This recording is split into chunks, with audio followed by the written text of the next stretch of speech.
আসসালামু আলাইকুম বন্ধুরা, সবাই কেমন আছো? এ পর্যায়ে ক্রয় সংক্রান্ত জাবেদার সপ্তম পর্ব আমি বলতেছি যে এখানে বলছে আসিফের নিকট হতে 10,000 টাকা পণ্য ক্রয় করে 5,000 টাকা চেকে প্রদান এবং নগদ বহন খরচ পরিশোধ করা হলো 200 টাকা। তাইলে এখানে আসিফের নিকট হতে 10,000 টাকার পণ্য ক্রয় করছি, কিন্তু এখানে 10,000 টাকা পণ্য ক্রয় করছি, তার মানে কি লেনদেনটা বাকিতে। এই যে আসিফ নাম দেওয়া আছে কিন্তু নগদ কথা উল্লেখ নেই কোথাও, এই জন্য আমাদের লেনদেনটা ধরে নিতে হবে বাকিতে। পরে কি করছে, 5,000 টাকার চেক প্রদান করছে। চেক বলতে নগদ দিয়ে দিছে এবং নগদ বহন খরচ পরিশোধ করছে 200 টাকা। তাহলে আমাদের প্রথমে কি আসছে, আসিফের নিকট হতে 10,000 টাকা পণ্য ক্রয় করছি, পণ্য ক্রয় আসছে, পণ্য আসছে। তো আমরা লিখতে পারি যে ক্রয় হিসাব ডেবিট। এটা আমরা লিখতে পারি ক্রয় হিসাব ডেবিট। এরপরে যখন আমরা পরিশোধ করছি, এই যে চেকে প্রদান করছি, তারপরে নগদ বহন খরচ পরিশোধ করছি, তাহলে আমাদের কাছ থেকে কি নগদ টাকা চলে গেছে? এই যে ওটা বাদ, আর যে আমরা বহন খরচ, এই যে নগদ বহন খরচ পরিশোধ করছি, তার মানে কি আমাদের কাছ থেকে ক্যাশ টাকা চলে গেছে। এই জন্য অবশ্যই নগদান হিসাব ক্রেডিট। আমরা একটু এখানে রেখে দিই যে নগদান হিসাব ক্রেডিট। এটা আমরা লিখলাম। তো লেখার পরে এখানে যে নগদান হিসাব ক্রেডিট লিখলাম, আমরা এখানে চেকে প্রদান করছি, 5,000 টাকা। তার মানে কি ব্যাংক চেক কত লেখা লাগা যাবে, ব্যাংক হিসাব যেহেতু প্রদান করছি, এই জন্য ব্যাংক হিসাব ক্রেডিট। এরপর আসি,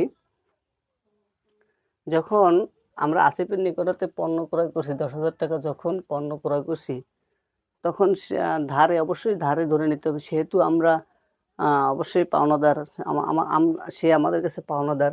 এই জন্য পাওনাদার বা প্রদেয়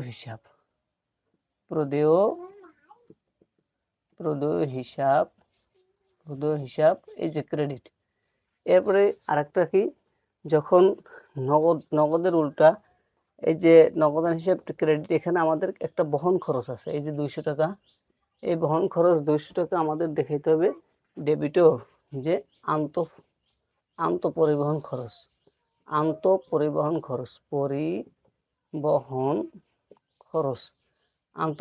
খরচ ডেবিট।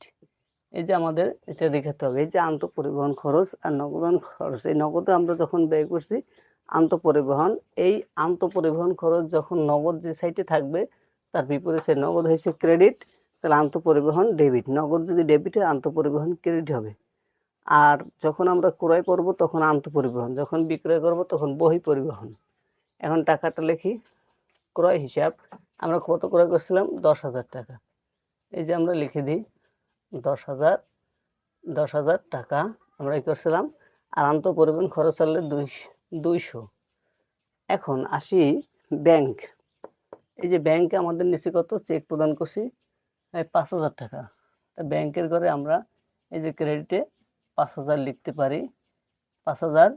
এরপরে নগদান হিসেব ক্রেডিট কোথায়, এই যে পরিশোধ করে দিছি 200 টাকা, এই যে ক্রেডিট 200 টাকা।